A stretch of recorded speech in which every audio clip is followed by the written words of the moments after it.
Yo que le doy aquí, Dani. Hola, muy buenas tardes a todos. Pues el día de hoy continuamos con las jornadas de estudio por parte de la Asociación Mexicana de Mujeres Juzgadoras. Les damos la más cordial bienvenida a este curso y pues les agradecemos además de su presencia. Pues el día de hoy vamos a tener la presencia de una jueza de distrito que además de ser una excelente persona, pues es una excelente juzgadora. Eh, Pues, Les voy a si yo presentar, les digo que está bueno, para que también les voy a presentar a la jueza María Elvia Cano Celestino. Ella es licenciada en Derecho por la Facultad de Derecho de la Universidad Autónoma de San Luis. Tiene una especialidad en Derecho de las Obligaciones y Contratos por la Universidad Panamericana de Campus Guadalajara. Tiene también una especialidad en Derecho Corporativo y Económico de la Universidad Panamericana.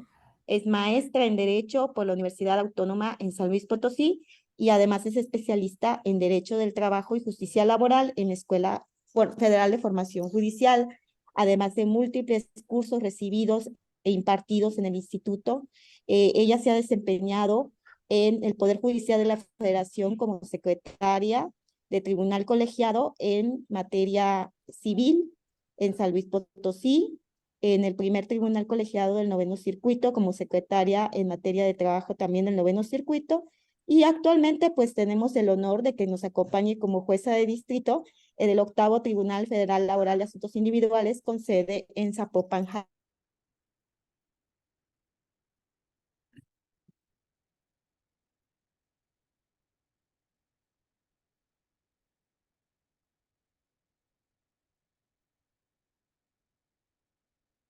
de su total, pues de su total apreciación, todos los conocimientos que Elvia nos va a hacer el favor de compartir.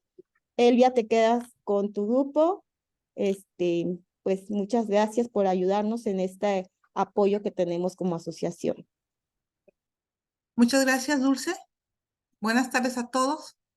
Muchas gracias a la jueza Dulce por esta presentación. Y al contrario, agradecida por la invitación que me hicieron a dar este curso. Entonces, iniciamos con los temas que van a ser materia de esta clase. En principio tenemos la relación individual de trabajo. Lo que entendemos por esta relación individual de trabajo.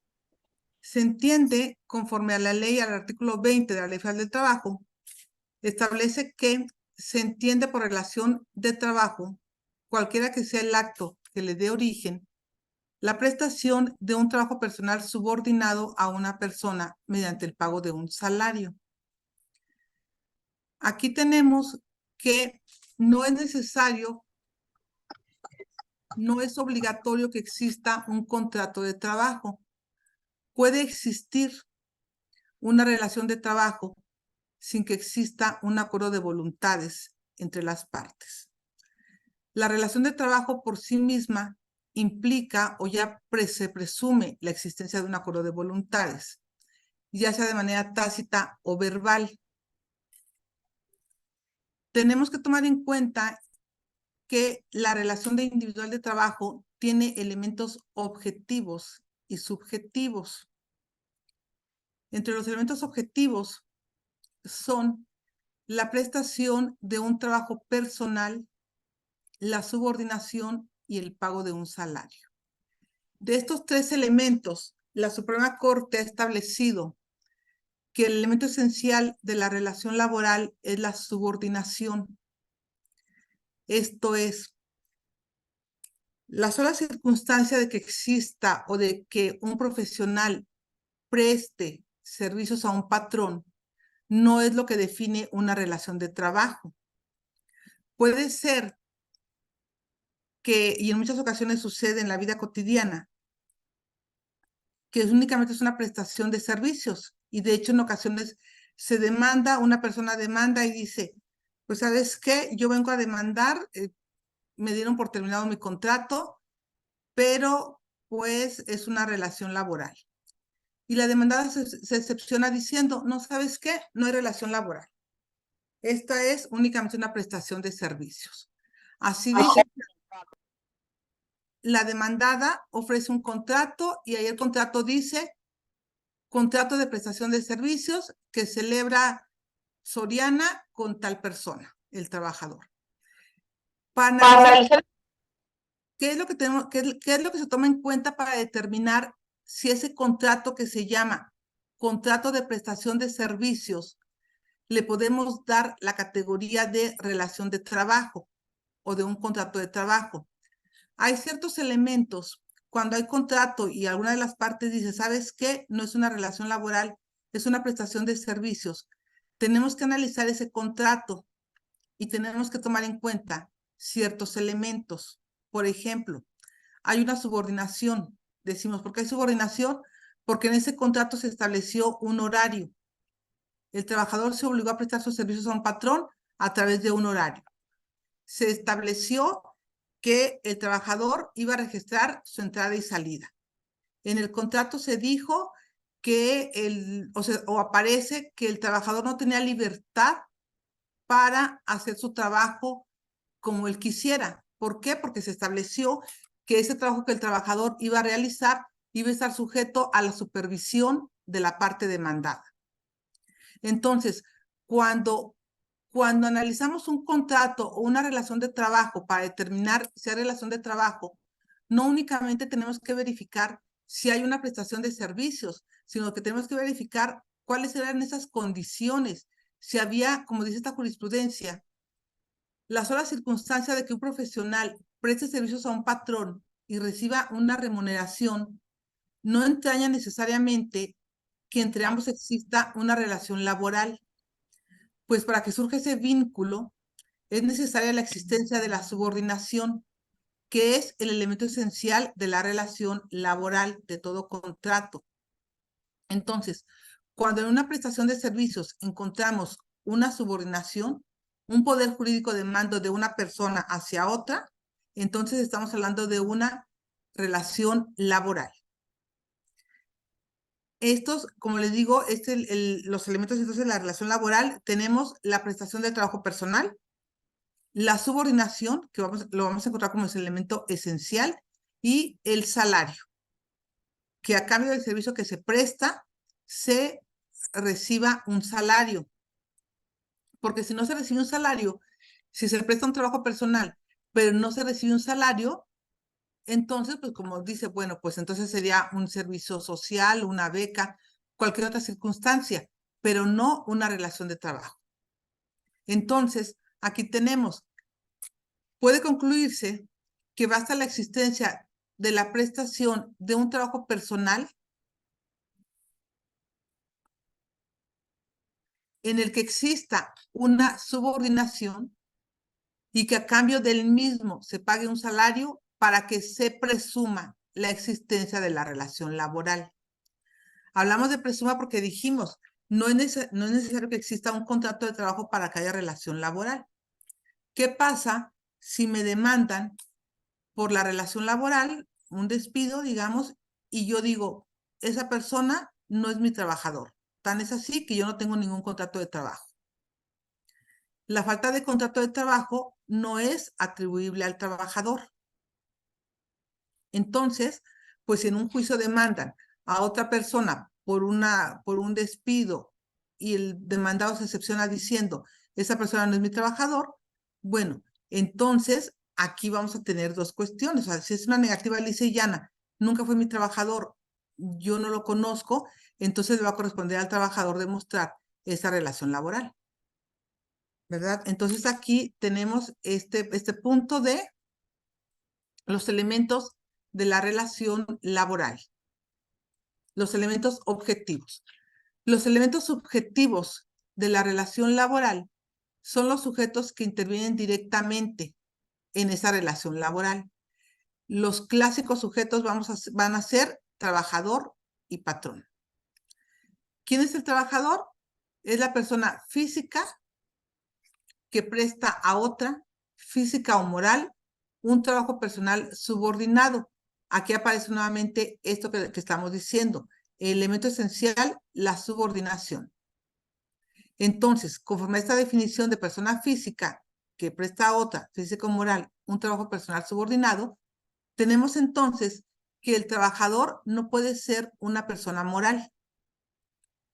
Tiene que ser una persona física. Y el servicio que preste debe ser personal. Y existe su subordinación con respecto a otra, el patrón. El patrón sí puede ser física, puede ser persona física o persona moral. El trabajo también se define en la ley federal del trabajo como cualquier actividad humana, sea intelectual o material, sin importar el grado de preparación que se requiera para realizarla. Dentro de las categorías de trabajadores tenemos a los trabajadores de confianza, que el trabajador de confianza adquiere esta categoría no de la designación que se da al puesto, sino que se va a tomar en cuenta la naturaleza de las funciones que desempeña. ¿Cuáles son las funciones de confianza? Pues son las de dirección, inspección, vigilancia y fiscalización cuando tengan carácter general, y las que se relacionen con trabajos personales del patrón dentro de la empresa o establecimiento. Aquí tenemos entonces lo que es patrón. Patrón es la persona física o moral que utiliza los servicios de uno o varios trabajadores. Lo que decíamos hace un momento, el patrón sí puede ser persona física o moral. Entonces decíamos hace un momento, los elementos subjetivos de la relación laboral, los clásicos van a ser trabajador y patrón. Pero entran ciertas formas de contratación que dan intervención a otras personas en la relación laboral. Tenemos la intermediación. En la Ley Federal de Trabajo nos establece que las agencias de empleo o intermediarios que intervienen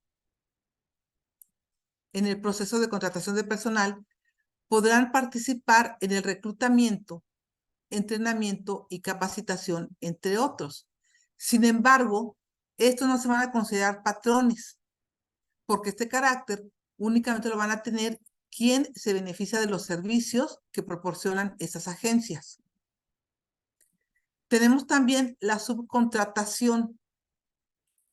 La subcontratación, el artículo 12 de la Ley Federal del Trabajo, nos establece que se prohíbe la subcontratación de personal, entendiendo por esta cuando una persona física o moral proporciona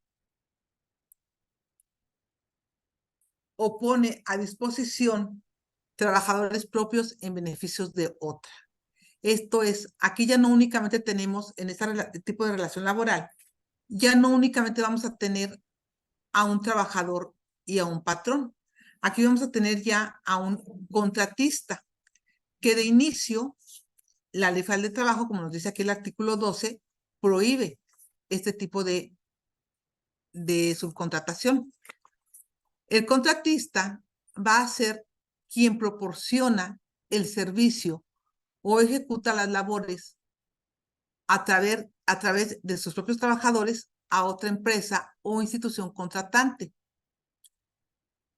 El contratante va a ser la persona que solicita los servicios del contratista, por lo que debe determinar sus tareas y supervisar las mismas. Y el trabajador viene siendo quien realiza el trabajo. Ahora, la subcontratación, en principio nos dice el artículo 12, está prohibida. Sin embargo, la propia Ley Federal del Trabajo nos establece en qué casos sí se permite la subcontratación. Y entonces aquí nos dice, se va a permitir la subcontratación cuando se trate de servicios especializados o de ejecución de obras especializadas que no formen parte del objeto social ni de la actividad económica preponderante de la beneficiaria de estos, siempre que el contratista esté registrado en el padrón público a que se refiere el artículo 15 de esta ley. O sea, la ley permite la subcontratación con ciertos requisitos. Y esto pues para evitar que se den prácticas desleales en perjuicio del trabajador. Todas estas disposiciones de la Ley Federal del Trabajo, al regular la subcontratación, es justamente la protección del trabajador. Y entonces aquí nos dice, la subcontratación de servicios especializados o de ejecución de obras especializadas deberá formalizarse mediante contrato por escrito, en el que se señale el objeto de los servicios a proporcionar o las obras a ejecutar, así como el número aproximado de trabajadores que participarán en el cumplimiento de ese contrato. La persona física o moral que subcontrate servicios especializados o la ejecución de obras especializadas con un contratista que incumpla con las obligaciones que deriven de las relaciones con sus trabajadores, será responsable solidaria con relación con los trabajadores utilizados para dichas contrataciones. Aquí, como les decía, hay una protección para el trabajador.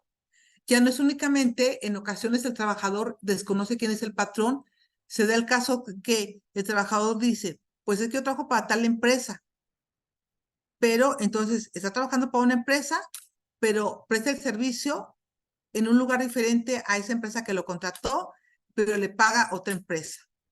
Sus recibos de pago son de otra empresa. Entonces, aquí nos dice la ley, sí puede haber la subcontratación, pero con estos requisitos. No es nada más, pues voy a hacer una subcontratación. En los juicios puede pasar eso. Entonces, el trabajador se ve ante una desventaja de que pues él no está obligado a conocer realmente quién es su patrón. Entonces, se dan casos todavía, que el trabajador está ante esa disyuntiva. Pues trabajo para una empresa, pero yo sé que el domicilio en el que presto mi trabajo es en otra y los recibos de pago me los extiende una tercera persona. Entonces, todo esto, la ley aquí nos dice, bueno, si está permitida la subcontratación, siempre y cuando se dé con estos requisitos y que aquí nos está diciendo un contrato, y si una persona subcontrata servicios de otra sin asegurarse de todos los requisitos que marca la ley, entonces no se va a poder liberar de esa responsabilidad. Va a ser responsable solidario en relación con los trabajadores utilizados para las contrataciones. El padrón que abre el artículo 15 de la Ley Federal del Trabajo, que debe tener cuando se contrata cuando se hace ese tipo de subcontratación, el artículo 15 nos dice, las personas físicas o morales que proporcionen los servicios de subcontratación deberán contar con registro ante la Secretaría del Trabajo y Previsión Social. Para obtener el registro, deberán acreditar estar al corriente de sus obligaciones fiscales y de seguridad social. Este registro deberá ser renovado cada 3 años. La Secretaría del Trabajo y Previsión Social deberá pronunciarse respecto de la solicitud de registro dentro de los 20 días siguientes a la recepción de la misma. De no hacerlo, los solicitantes podrán requerirla para que dicte la resolución correspondiente dentro de los 3 días siguientes a la presentación. La Secretaría del Trabajo y Previsión Social negará o cancelará en cualquier tiempo el registro de aquellas personas físicas o morales que no cumplan con los requisitos previstos por la ley. Y las personas físicas o morales que obtengan el registro a que se refiere este artículo quedarán inscritas en un padrón que deberá ser público y estar disponible en un portal de internet. Vemos entonces que la ley establece una serie de formalidades justamente para eso, para evitar la existencia de empresas fraudulentas o que disfracen relaciones laborales en perjuicio del trabajador.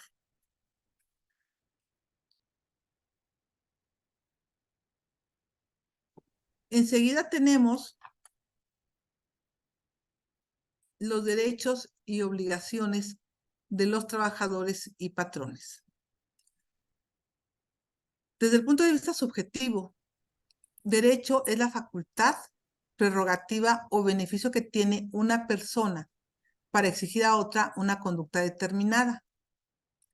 La contraparte de los derechos son las obligaciones.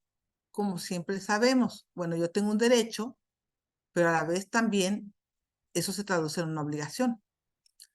Entonces, las obligaciones se definen como el vínculo que sujeta a hacer o abstenerse de algo, establecido por precepto de ley, por voluntario otorgamiento o por derivación recta de ciertos actos.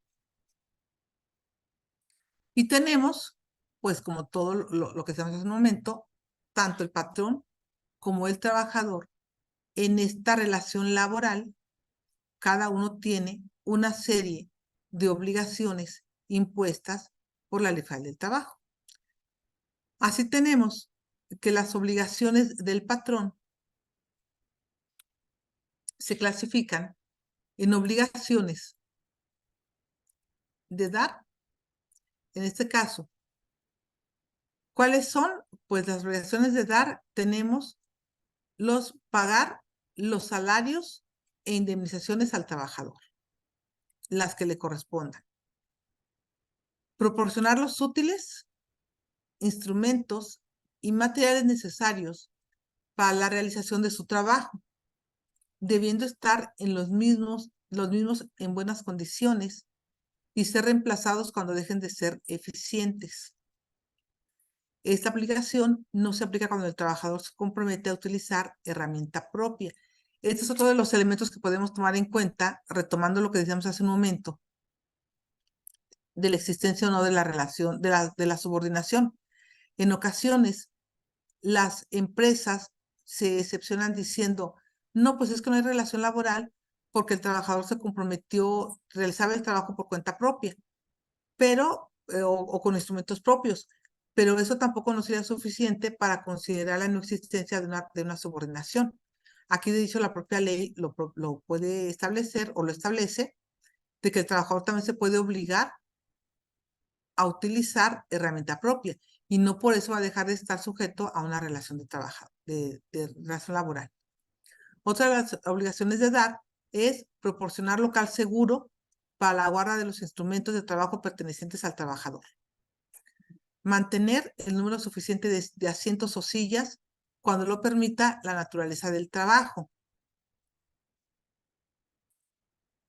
Cuando ocupen a más de 100 trabajadores y menos de 1000, los gastos indispensables para sostener en forma decorosa los estudios técnicos, industriales o prácticos en centros especiales, nacionales o extranjeros, de uno de sus trabajadores o el hijo de alguno de ellos. Si el número de trabajadores excede de 1000, deberá sostener a 3 becarios. Proporcionar los medicamentos profilácticos en los sitios en los que existan enfermedades tropicales, endémicas o riesgo de epidemia. En los centros rurales de trabajo, cuya población exceda de 200 habitantes, reservar un espacio mínimo de 5,000 metros cuadrados para el establecimiento de mercados, servicios municipales y centros recreativos. Proporcionar a los sindicatos, cuando lo soliciten, un lugar para la realización de sus actividades mediante el cobro de una renta. Proporcionar equipos y útiles necesarios para fomentar las actividades culturales y deportivas entre sus trabajadores. Entre las obligaciones de hacer de los patrones, tenemos expedir cada 15 días, a solicitud de los trabajadores, constancias de días trabajados y salario percibido. Expedir en un término no mayor de 3 días, constancia escrita de los servicios prestados a los trabajadores que se separen de su trabajo. Informar al sindicato titular del contrato colectivo y a los trabajadores de la categoría inmediata inferior los puestos de nueva creación, las vacantes definitivas y temporales que deban cubrirse. Esto, por ejemplo, esta obligación que tienen de informar al sindicato cuál será la importancia, porque de esta forma el sindicato tiene que darles a conocer a sus trabajadores cuáles son las vacantes disponibles para que los trabajadores que tengan interés en cubrir alguna de esas plazas, pues puedan hacer las gestiones necesarias y tratar de aplicar para una vacante. o por un puesto temporal. De ahí la importancia que el patrón tiene de cuando tenga alguna vacante, ya sea definitiva o temporal, pues hacerla saber al sindicato cuando haya contrato colectivo o bien a los trabajadores de la categoría inferior, para que ellos puedan realizar, si es de su interés, aplicar para una vacante definitiva o temporal.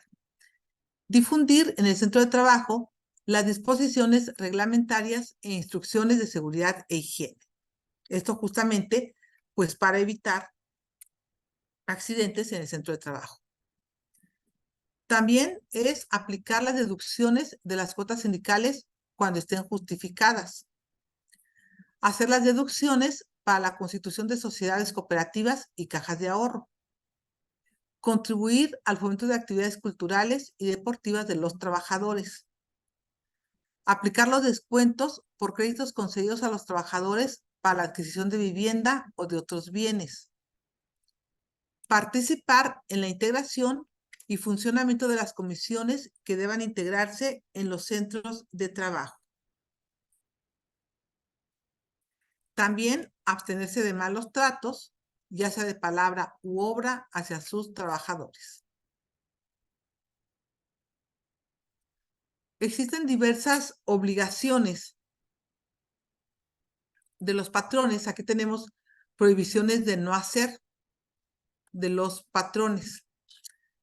Negarse a aceptar trabajadores por razón de origen étnico o nacional, género, edad, discapacidad, condición social, condiciones de salud, religión, opiniones, preferencias sexuales, estado civil o cualquier otro criterio que pueda dar lugar a un acto discriminatorio. Esto en concordancia con lo que se establece en el artículo 1 constitucional, en lo que conocemos como las categorías sospechosas. También tienen prohibido los patrones exigir que los trabajadores compren sus artículos de consumo en una tienda o lugar determinado. Exigir o aceptar dinero de los trabajadores como gratificación porque se les admita en el trabajo o por cualquier otro motivo que se refiera a las condiciones del mismo trabajo.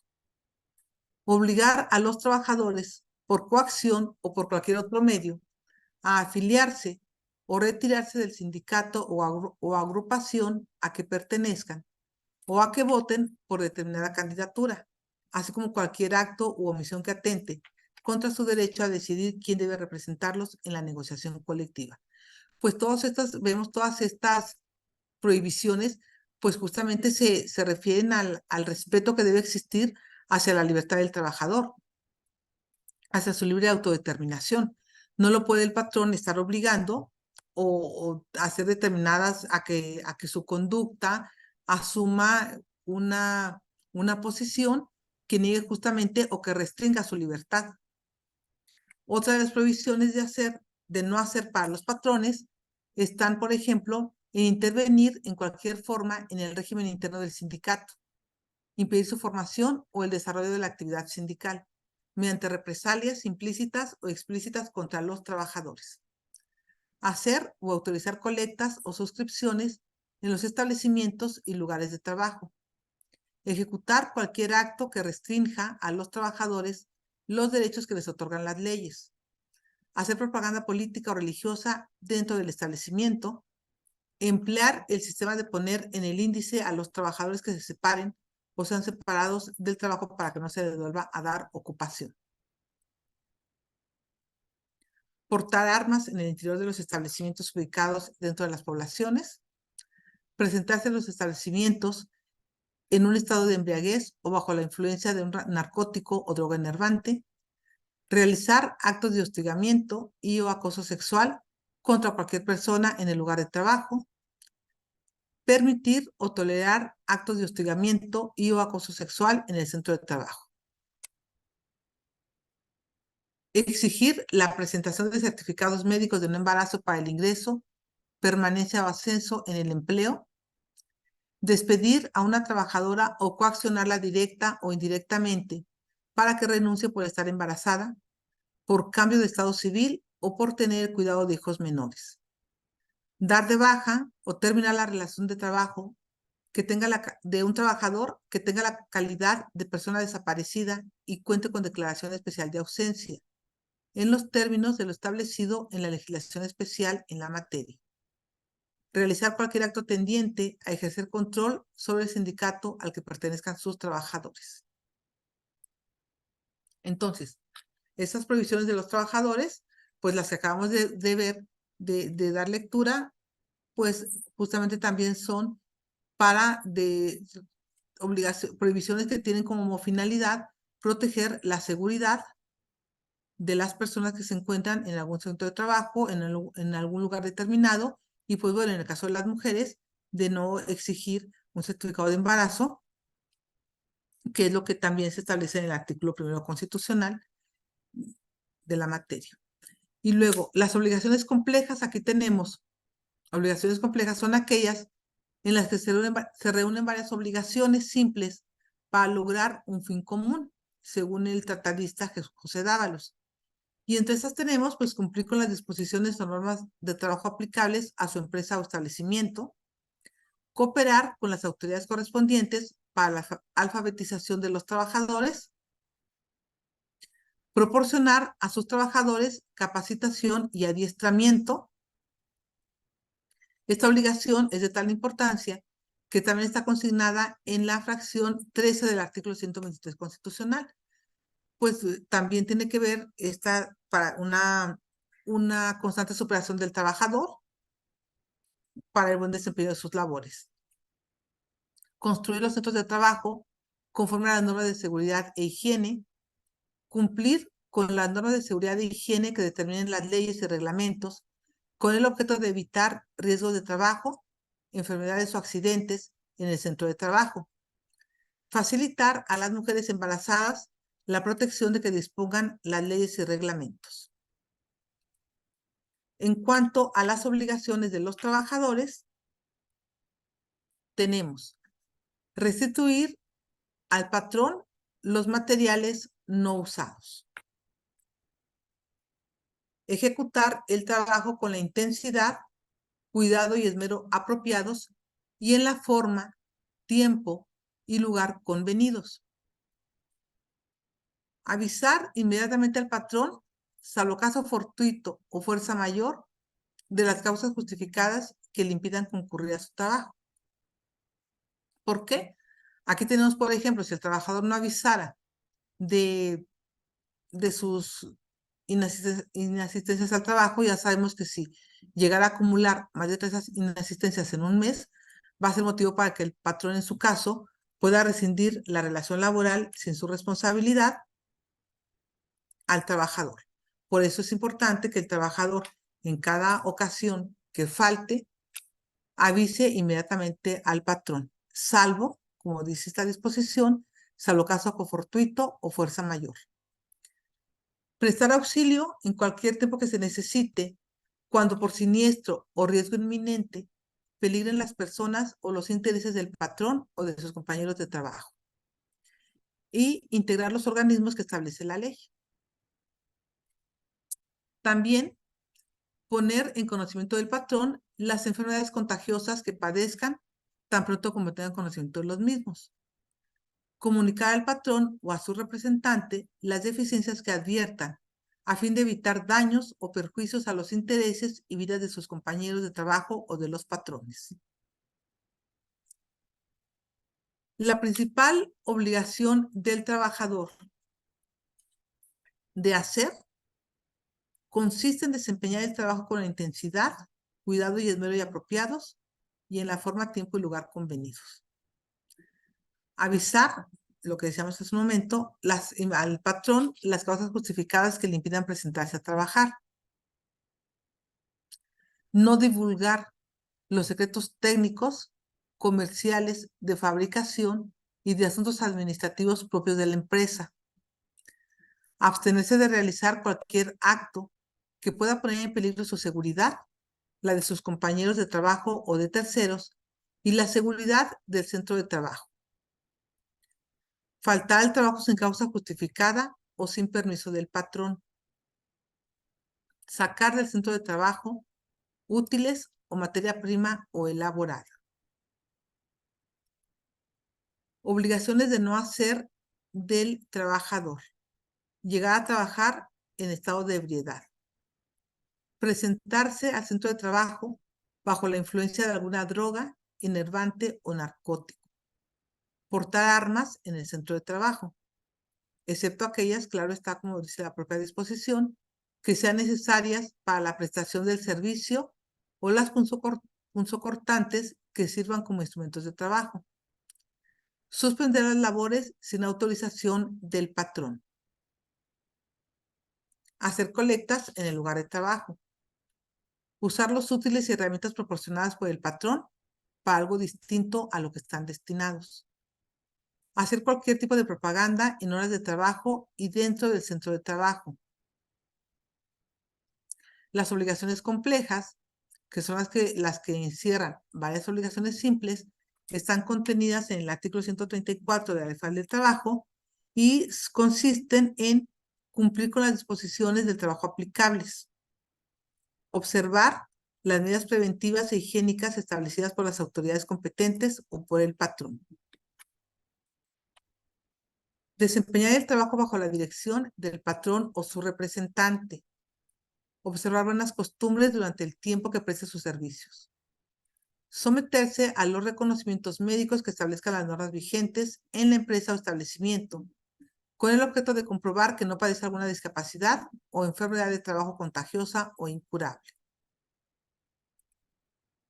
Son, entonces, una amplia gama de obligaciones de trabajadores y patrones que el incumplimiento de alguna de ellas o de varias puede dar lugar incluso a que cualquiera de ellos solicite o demande la rescisión de la relación laboral sin responsabilidad, ya sea si es el patrón para él o si es el trabajador para él. Pero tiene que actualizarse alguna o que demanden, ya sea que el patrón incurra en alguna cuestión que el trabajador considere no está cumpliendo, puede demandar la rescisión de la relación laboral o bien el patrón. Tenemos la suspensión de los efectos de las relaciones de trabajo. ¿En qué casos una relación laboral puede suspenderse legalmente sin ninguna responsabilidad para el trabajador y para el patrón? La relación laboral, pues ya decimos, si hay relación laboral, pues los trabajos deben prestarse, el trabajador debe prestar su trabajo al patrón y el patrón a cambio le debe dar un salario. Hay casos, sin embargo, en lo que está justificado que se suspenda esa relación de trabajo sin responsabilidad para ambas partes. Sin embargo, eso tiene que estar en alguno de los supuestos que la propia ley establece. Y así nos establece que las causas que pueden dar lugar a una suspensión de la relación de trabajo sin responsabilidad para el trabajador y para el patrón son la enfermedad contagiosa del trabajador, la incapacidad temporal ocasionada por un accidente o enfermedad que no constituya un riesgo de trabajo. Aquí nos dice también cuándo esta suspensión o estos efectos de la relación laboral, por cuánto tiempo va a estar suspendida o cuáles van a ser sus consecuencias. Aquí nos dice, en estos casos, la suspensión surtirá efectos desde la fecha en que el patrón tenga conocimiento de la enfermedad contagiosa o de la fecha en que se produzca la incapacidad para el trabajo, hasta que termine el periodo fijado por el IMSS o antes si desaparece la incapacidad para el trabajo, sin que la suspensión pueda exceder del término fijado en la Ley del Seguro Social para el tratamiento de las enfermedades que no sean consecuencia de un riesgo de trabajo. La prisión preventiva del trabajador seguida de sentencia absolutoria. Si el trabajador obró en defensa de la persona o de los intereses del patrón, tendrá la obligación de pagar los salarios que hubiese dejado de percibir aquel, el arresto del trabajador. En estos dos supuestos, que también son motivo para que se suspendan los efectos de la relación laboral, aquí nos dice, la suspensión surtirá efectos desde el momento en que el trabajador acredite estar detenido a disposición de la autoridad judicial o administrativa, hasta la fecha en que cause ejecutoria la sentencia que lo absuelva o termine el arresto. Si obtiene la libertad provisional, deberá presentarse a trabajar en un plazo de 15 días siguientes a su liberación, salvo que se le siga proceso por delitos intencionales en contra del patrón o sus compañeros de trabajo. El cumplimiento de los servicios y el desempeño de los cargos mencionados en el artículo 5º de la Constitución y el de las obligaciones consignadas en el artículo 31, fracción tercera de la misma Constitución. La designación de los trabajadores como representantes ante los organismos estatales, Comisión Nacional de los Salarios Mínimos, Comisión Nacional para la Participación de los Trabajadores en las utilidades de las empresas y otros semejantes. En estos casos, la suspensión surtirá efectos desde la fecha en que deban prestarse los servicios o desempeñarse los cargos hasta por un periodo de 6 años. La falta de los documentos que exigen las leyes y reglamentos necesarios para la prestación del servicio cuando sea imputable al trabajador. En este caso, la suspensión surtirá efectos desde la fecha en que el patrón tenga conocimiento del hecho hasta por un periodo de 2 meses. Y finalmente, la conclusión de la temporada en el caso de los trabajadores contratados bajo esta modalidad. En este caso, surtirá efecto desde la fecha de conclusión de la temporada hasta el inicio de la siguiente. Y la licencia que se refiere al artículo 140 bis de la Ley del Seguro Social. En todos estos casos, se suspende, como decíamos, la relación de trabajo entre los trabajadores y patrones, lo que implica que no se van a prestar servicios, el patrón no los podrá exigir y el trabajador no estará obligado a prestarlos. El trabajador deberá regresar a su trabajo en los casos de las fracciones 1, 2, 4 y 7 al día siguiente de la fecha en que termine la causa de la separación. Y en el caso de las demás fracciones, dentro de los 15 días siguientes a la terminación de la causa de la suspensión. En ocasiones, aun cuando no esté suspendida la relación de trabajo, sí puede haber motivo que aun cuando no haya en ese momento que la relación de trabajo esté suspendida, que alguna de las partes pueda rescindir la relación laboral. Por ejemplo, tenemos la jurisprudencia con número de registro 182-323, que nos dice que la relación de trabajo, el hecho de que se encuentre suspendida por la incapacidad temporal ocasionada por un accidente o enfermedad que no constituye un riesgo de trabajo, no impide que el trabajador o el patrón pueda rescindirla por una causa distinta. O sea, aquí, por ejemplo, aquí dice, en estos casos la relación de trabajo está suspendida.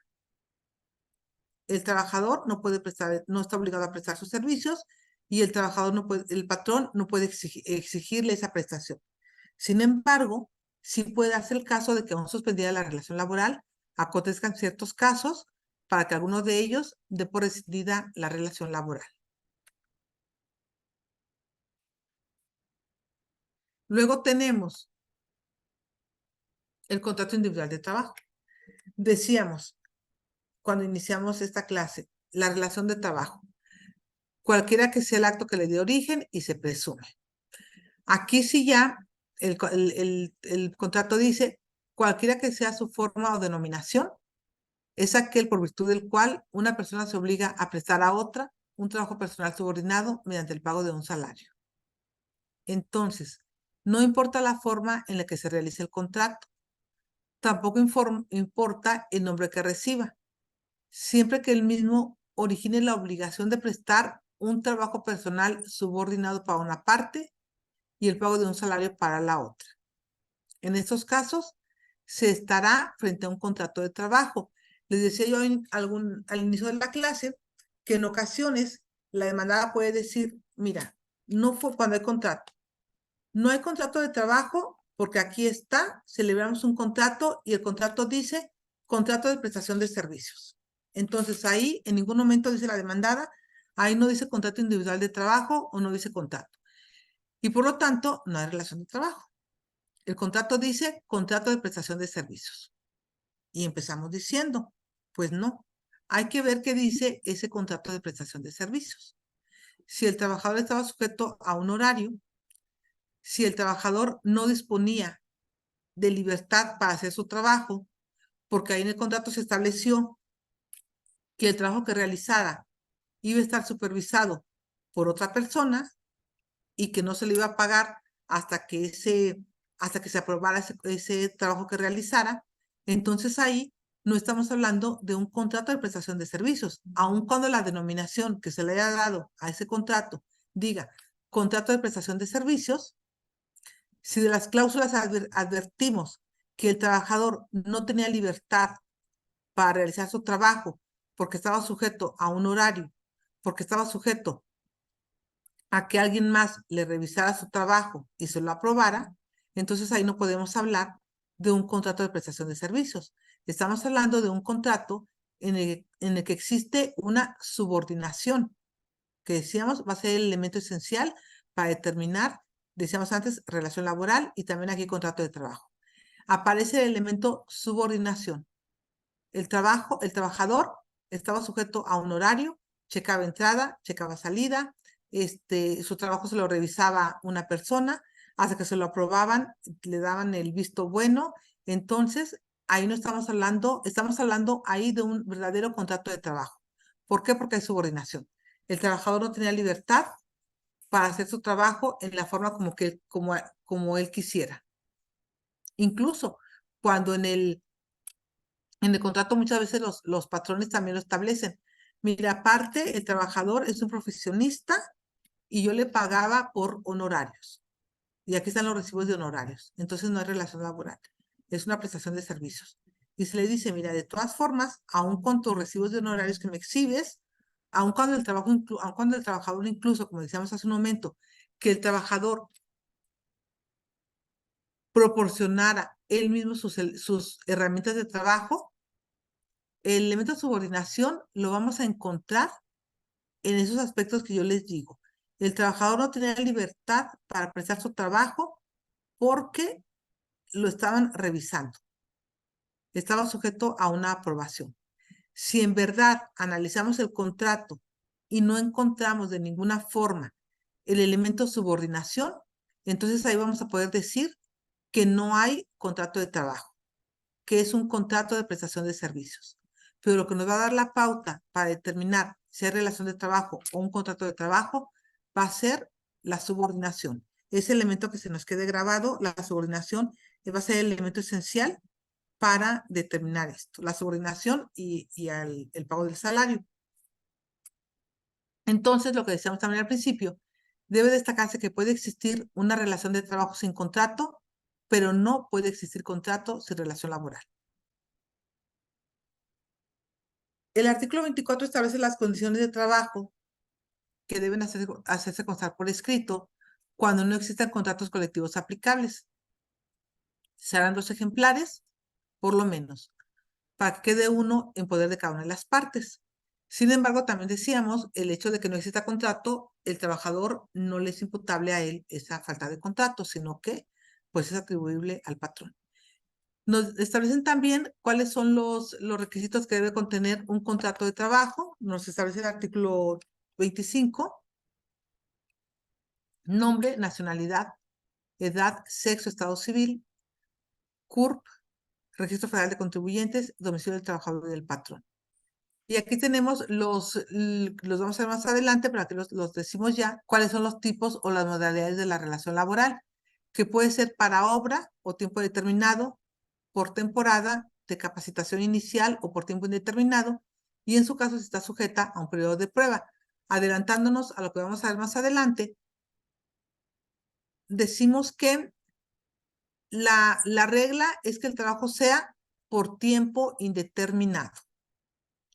Cuando es por tiempo determinado, se tiene que establecer expresamente el motivo por el cual es por tiempo indeterminado. Si no se establece eso, entonces entendemos que el trabajo la relación laboral va a ser por tiempo indeterminado.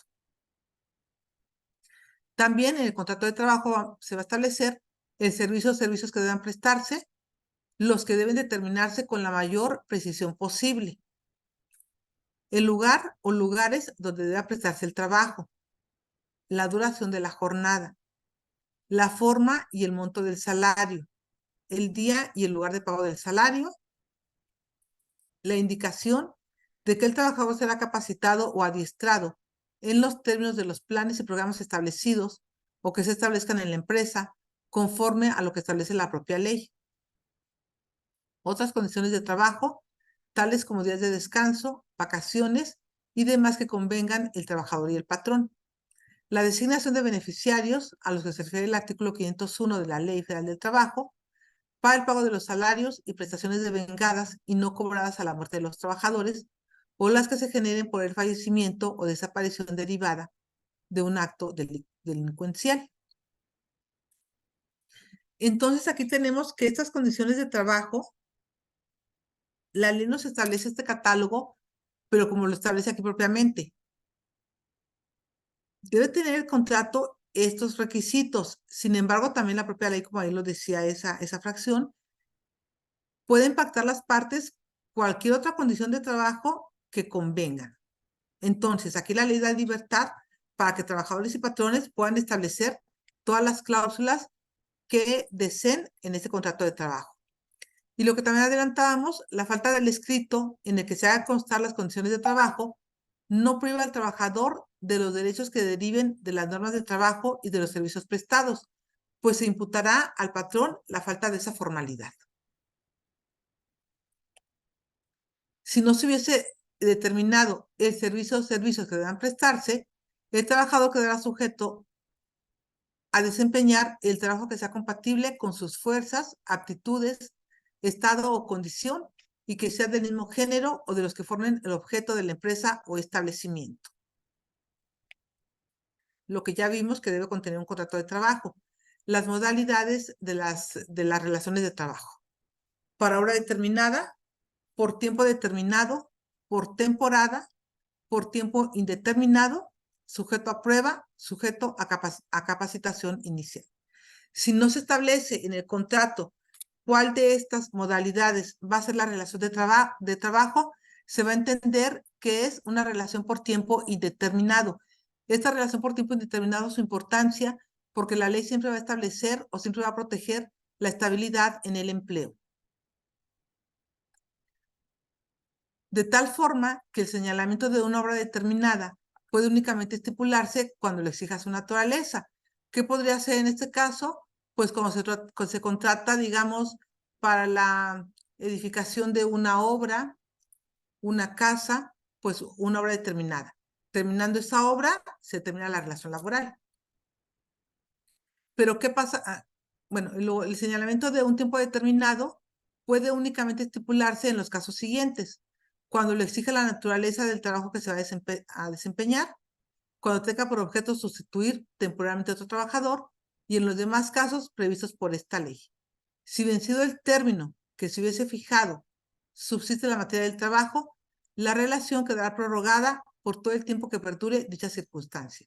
Esto es muy importante. Entonces, no puede ser arbitrario la fijación de un contrato por tiempo determinado, únicamente en los casos que lo establece la ley. Por temporada. Pues en este caso, son actividades de temporada o los que no exijan la prestación de servicios toda la semana, el mes o el año. Los trabajadores que presten servicios bajo esta modalidad tienen los mismos derechos y obligaciones que los trabajadores por tiempo indeterminado, aunque claro, en proporción al tiempo trabajado en cada periodo. Y nunca estarán obligados a prestar servicios por más de un año.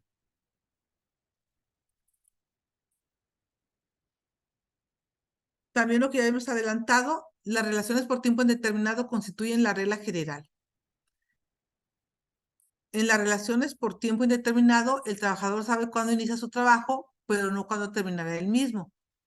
Tienen un carácter más o menos permanente, que solo podrá terminar cuando renuncie o exista alguna causal de despido. En general, las relaciones de trabajo deben establecerse por tiempo indeterminado, siendo casos excepcionales el establecimiento de relaciones por obra o tiempo determinado. Y en el caso de estas últimas, solo podrán fijarse en los casos expresamente permitidos por la ley y determinarse expresamente en el contrato de trabajo, porque de lo contrario, se entenderá que la relación es por tiempo indeterminado. Sujeto a prueba. Estas fueron, de hecho, fueron las reformas introducidas a partir de mayo 2019. No estaban estas modalidades de trabajo. Entonces, esta nos dice, en las relaciones de trabajo por tiempo indeterminado o cuando excedan de 180 días, podrá establecerse un periodo a prueba, el cual no podrá exceder de 30 días, con el único fin de verificar que el trabajador cumple con los requisitos y conocimientos necesarios para desarrollar el trabajo que se solicita. El periodo de prueba podrá extenderse hasta 180 días solo cuando se trate de trabajadores para puestos de dirección, gerenciales y demás personas que ejerzan funciones de dirección o administración en la empresa o establecimiento de carácter general o para desempeñar labores técnicas o profesionales especializadas. Durante el periodo de prueba, el trabajador disfrutará del salario, la garantía de la seguridad social y de las prestaciones de la categoría o puesto que desempeñe, porque en realidad pues, va a estar desempeñando un trabajo, entonces va a tener todas sus condiciones laborales.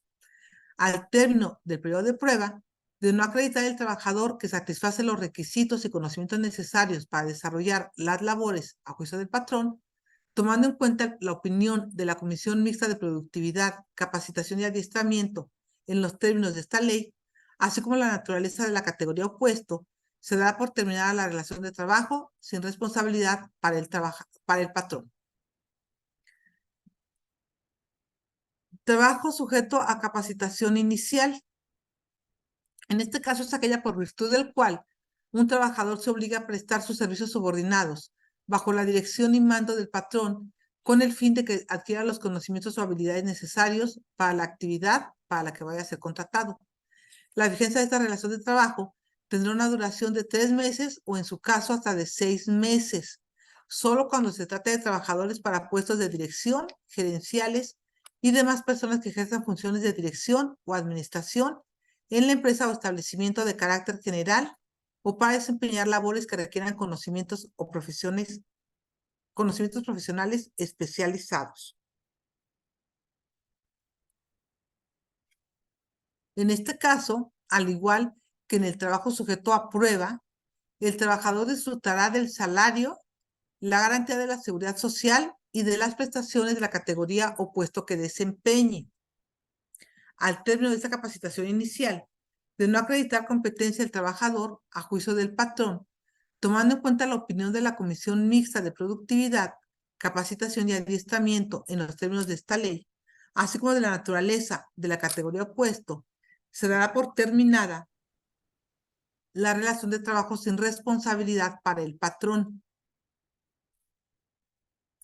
Ahora, en este caso, como decíamos, finalmente, aunque estén sujetos a prueba o a capacitación inicial, pues están prestando un trabajo y por lo tanto la ley los protege les da ciertas prerrogativas. Y así, en este caso nos dice, la relación de trabajo con periodo a prueba o de capacitación inicial se hará constar por escrito, garantizando la seguridad social del trabajador. En caso contrario, aquí la importancia de hacerla constar por escrito, porque si no se hace constar por escrito, se va a entender que es por tiempo indeterminado y se garantizarán los derechos de seguridad social del trabajador. Y los periodos a prueba y de capacitación inicial son improrrogables. Dentro de una empresa o establecimiento, no podrán aplicarse al mismo trabajador en forma simultánea o sucesiva periodos de prueba o de capacitación inicial, ni en más de una ocasión, ni tratándose de puestos de trabajo distintos o de ascensos, aun cuando concluida la relación de trabajo, surja otra con el mismo patrón a fin de garantizar los derechos de seguridad social del trabajador.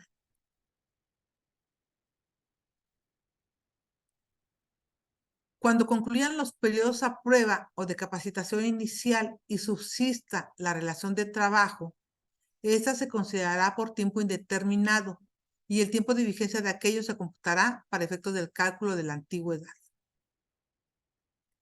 O sea, viene siendo lo mismo que decíamos hace rato, cuando no se concluyen los términos de por hora de tiempo determinado, cuando subsista la materia para la cual fue contratado, pues se entiende prorrogada por todo el tiempo que subsista. En ese mismo caso también nos dice, cuando concluyan los periodos de prueba o de capacitación inicial y subsista la relación de trabajo, se va a considerar por tiempo indeterminado. Las relaciones de trabajo por tiempo indeterminado serán continuas por regla general, pero podrán pactarse para labores discontinuas cuando los servicios requeridos sean para labores fijas y periódicas de carácter discontinuo, en los casos de actividades de temporada o que no exijan la prestación de servicios toda la semana, el mes o el año.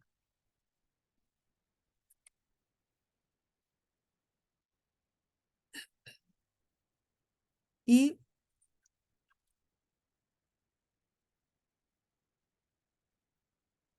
aquí también los trabajadores que presten sus servicios bajo esta modalidad tienen los mismos derechos y obligaciones que los trabajadores por tiempo indeterminado en proporción al tiempo trabajado en cada periodo. Y en ningún caso estarán obligados a prestar sus servicios por más de un año. Estos periodos de capacitación sujeto a prueba, capacitación inicial, pues como les decía hace un momento, pues apenas se introdujo en la reforma del 2019. Todavía no nos han llegado juicios, o al menos, bueno, yo no, ni antes en el colegiado cuando fui secretaria, ni actualmente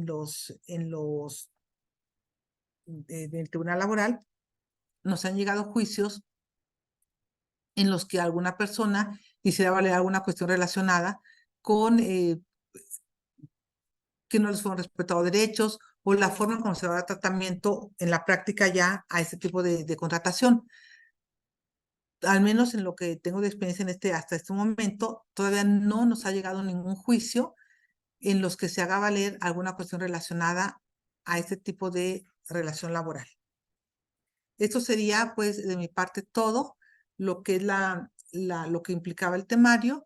Estoy aquí la referencia que se hizo de la clase fue de Méndez Cruz José Ricardo, de Derecho Laboral, un enfoque práctico.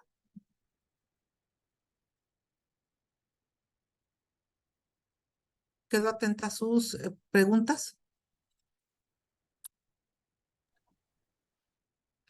Hola, hay dos preguntas en el chat. No sé si quisiera ¿No? dar contestación.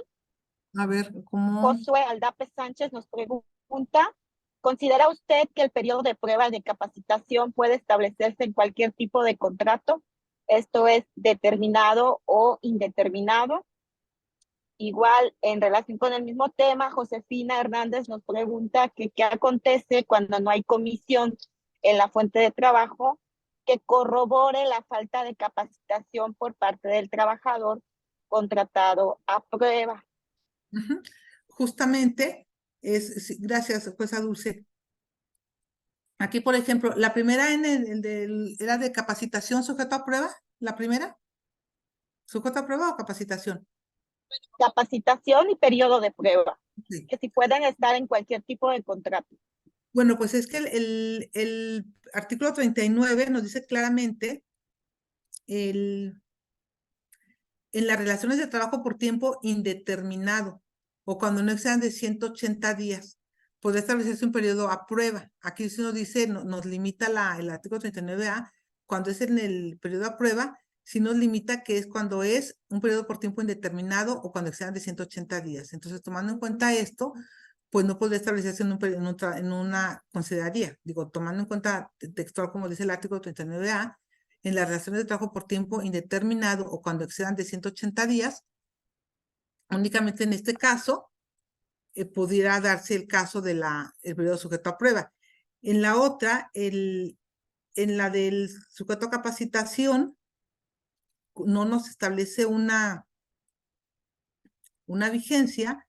Ahí sí sería cuestión ya, como les decía hace un momento, en la práctica, cómo lo vamos a ir tomando, a ir dando ese tratamiento de si a quienes de sujeto a capacitación nada más nos dice, se entiende por relación de trabajo para capacitación inicial, aquella por virtud del cual el trabajador se obliga a prestar esos servicios subordinados. No advierto aquí que nos diga que únicamente en los contratos por tiempo indeterminado ya será cuestión de irlo valorando al momento de cuando lleguen a presentarse los juicios. Y en la otra, ¿qué pasa? Justamente si no existe una comisión mixta de productividad, ¿a quién le vamos a pedir opinión? Ya transcurrió el término que le dimos desde a prueba y de capacitación inicial, pero no hay una comisión mixta a la que yo le pueda pedir una opinión. ¿Qué va a pasar en ese caso? Pues aquí va a ser también, el patrón va a decir, bueno, pues podría decir el patrón, pues ¿sabes qué? Pues si no hay una comisión mixta, pues yo únicamente tomo mi valor y ya cuando llegue a los tribunales vamos a ver si la falta de comisión mixta va a ser suficiente para que el patrón por sí solo pues diga, ya no te valoro, y la comisión mixta, pues como no existe, no es mi obligación, pues a quién le voy a pedir la valoración. Si no hay comisión mixta, pues no se cumple ese requisito, y entonces aquí vamos a ver, cuando lleguen los laborales, vamos a ver si esa falta de comisión mixta va a ser suficiente, ya sea para que el patrón no siga contratando al trabajador sin ya ninguna otra obligación más, o bien si uno como patrón como tribunal va a decir, no, pues sabes que si no hay una comisión mixta, pues no es imputable al trabajador y pues adquiere su derecho a que lo sigas contratando. Ya será en la práctica como lo vamos a ir tratando. ¿Alguna otra pregunta?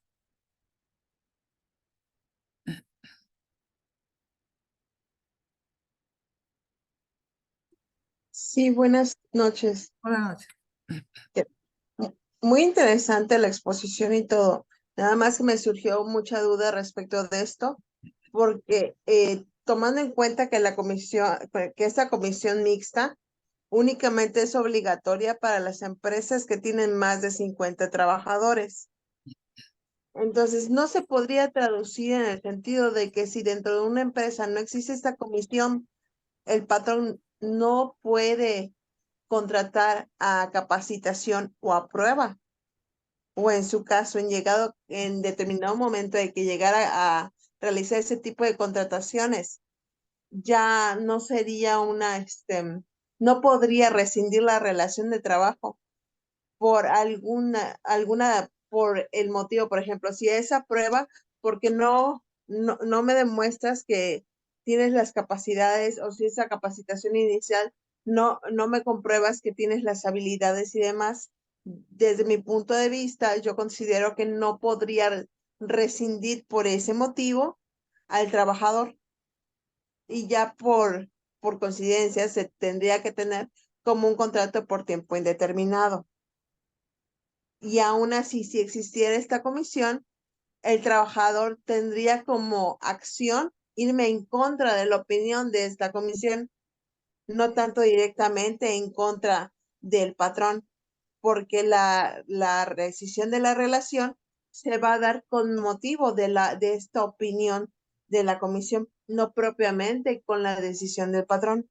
Así es, porque el artículo así lo establece. O sea, el patrón justamente va a ser tomando en cuenta la opinión de la comisión, ¿verdad? Y como yo decía hace un momento, justamente aquí va a ser la importancia, porque así como usted lo interpreta, muy interesante de su punto de vista aparte, ¿cuál va a ser el tratamiento que vamos a estar estudiando en los tribunales laborales cuando nos lleguen los asuntos?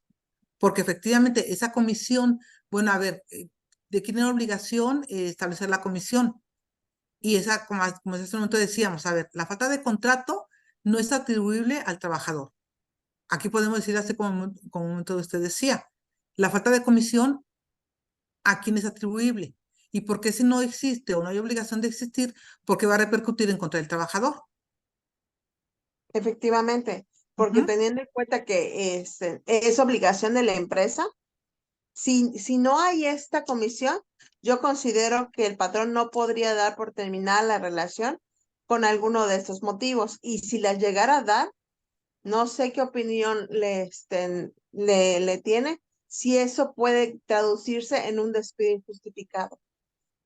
Es decir, el patrón dice, te contrato a prueba, termina el periodo de prueba, el patrón dice, no reúnes los requisitos, doy por terminada la relación.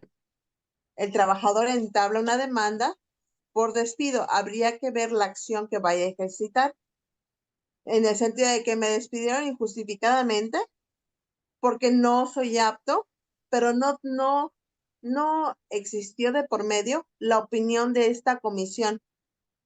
Y aún así, si el patrón se excepciona, no, es que en mi empresa no hay esa comisión, El que no exista no significa que no sea tu responsabilidad de que tenías la obligación de que existiera esta comisión.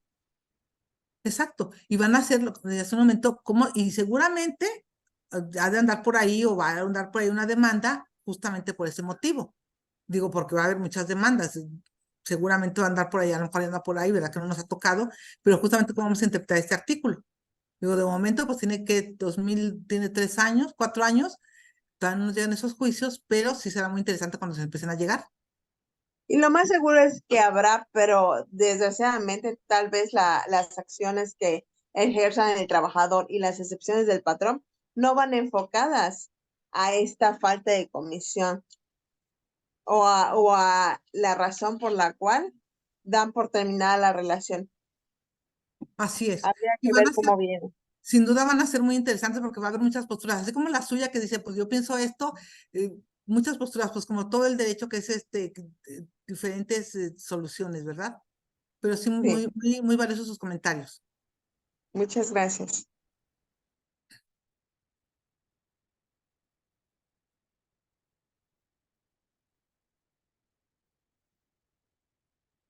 Disculpe, ¿puedo participar? Es que no Y claro encuentro que la sí. explicación de la manita. Sí, yo la verdad es que sí, aquí estoy también así como que, sí, claro que sí puede participar. Muy buenas tardes, licenciada. Yo Buenas tengo la tardes. inquietud en torno a lo que usted mencionaba de que hay que atender a los términos que aparecen redactados en un contrato por tiempo determinado en el que se señale la causa que motiva esa temporalidad. Entonces, yo me llamó la atención eso que habla usted mucho de la literalidad, que es en el caso de la naturaleza del trabajo y por otro lado, o bien que haya la necesidad de sustituir a otro trabajador, que serían los dos supuestos para que procediera el contrato por tiempo determinado. Entonces, a mí me surge la inquietud, y luego hablaba con relación a la subordinación que debe de quedar plasmada en el contrato. Aquí mi inquietud es ¿qué pasa cuando en el contrato apareciera o se omitiera la subordinación, pero en la realidad sí acontece la subordinación? Es decir, el trabajador está bajo la dirección total del trabajador, pero en el contrato apareciera otra leyenda. ¿Qué acontece? Aquí mi problemática de interpretación es la realidad con la letra del contrato. Gracias. Sí, aquí lo que usted me dice es, yo le decía efectivamente, el contrato se denomina contrato de prestación de servicios y yo le decía, bueno, pero aunque diga contrato de prestación de servicios, vamos a desentrañar el contenido del, del contrato, de las cláusulas, ¿verdad? Pasa mucho en la práctica que pues dicen, mira, no es relación laboral porque ahí dice contrato de prestación de servicios. Entonces ahí empezamos a desentrañar, mira, pues hay un horario de trabajo, el trabajador no tenía libertad para hacer su trabajo, la demandada le proporcionaba las herramientas, entonces en realidad no tenía libertad. Lo que usted me dice es, pero en este caso, en el contrato sí no aparece nada de subordinación, porque digamos que el trabajador no estaba sujeto a un horario, a lo mejor en el contrato no se estableció ningún horario, en el trabajo no se dijo que se le pagaba un salario, sino que se le pagaba por honorarios, el trabajador, no se dice que el trabajador, su trabajo no estaba sujeto a ninguna orden, sino que él desarrollaba su trabajo con recursos propios y tenía libertad para hacerlo como él quisiera. O sea, lo que usted me dice es que del contrato no se advierte ningún elemento que pudiera, del que se pudiera advertir la subordinación. Ahí, ¿cómo dice usted? Bueno, pero Sí, si del perdón, contrato no puedo, si perdón. del contrato no puedo desentrañar la subordinación, es su duda. Sí, pero en la realidad se da la Exacto. subordinación. Ajá, que dice usted, bueno, pero en el contrato yo lo veo y pues efectivamente yo veo el contrato y pues ahí no hay horario, el trabajador dice que tiene libertad para hacer su trabajo, que las herramientas también son de él, o sea, dice, no ha abierto ningún elemento que pueda implicar la subordinación, pero en la realidad, dice usted, en la realidad sí hay esa subordinación. Pues aquí yo consideraría que pues hay que demostrar, ahí así, el trabajador tendría que ofrecer otros medios de prueba testimonial que acrediten y decir, mira, en el contrato es una simulación ese contrato, porque aun cuando no se establecen todos estos elementos de la subordinación, en la práctica sí se dan esos elementos. Y aquí tenemos que la demandada me diga, mira, aquí está mi contrato, no hay ninguna subordinación, analízalo y no hay ningún elemento. Ah, bueno, pues en todo caso, yo trabajador, pues ahí voy a tener que ofrecer pruebas distintas a ese contrato para decirle no, sí, porque yo te ofrezco una testimonial y aquí voy a tener los testigos que me van a decir, hay jurisprudencia que me dice qué requisitos deben reunir los testigos para que acrediten una relación laboral, que las declaraciones sean coincidentes, que sean uniformes sobre el hecho esencial de la relación laboral. Cuándo prestaba los servicios, en qué lugar y en qué tiempo. Entonces, yo pienso que aun cuando del mismo contrato no se desprendiera esa subordinación, de todas formas el trabajador tendría salvo su derecho para ofrecer otras pruebas para acreditar esa subordinación. Y de la otra que yo decía, pues sí, cuando es en el contrato, cuando es por tiempo determinado, se tiene que establecer cuál es la causa por la que le dan un contrato por tiempo determinado. ¿Por qué? Porque le dio un contrato por tiempo determinado para sustituir a esta persona que se encuentra de incapacidad. En este caso, pues entonces por eso es por tiempo indeterminado, porque si no se establece, o sea, la ley lo que protege es la estabilidad en el empleo. No puede estar estableciendo, se da mucho sobre todo en dependencias, digamos, del Estado, que dicen, pues contrato por tiempo determinado.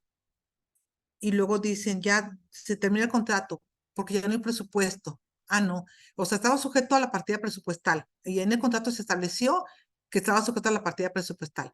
Lo que se les exige es, bueno, pues está bien, ya no tienes partida presupuestal, demuéstrame que no tienes presupuesto para seguir dando contratos. Porque si no me demuestras eso, entonces ese contrato por tiempo determinado que tú dijiste que estaba sujeto a una partida presupuestal, pues no le voy a hacer caso, porque está bien, sujeto a una partida presupuestal, pero entonces para darlo por terminado, tienes que demostrar que ya no hay partida presupuestal para seguir otorgando ese contrato. Justamente en función de proteger la estabilidad en el empleo. Muchísimas gracias. Muy clara su explicación, licenciada. Gracias. Gracias a usted.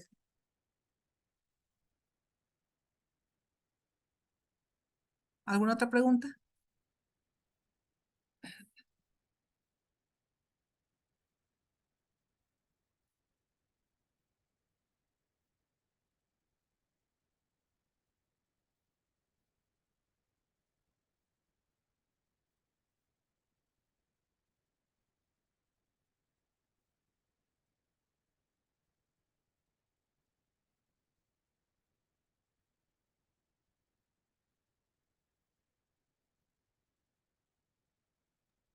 Parece que no, Elvia.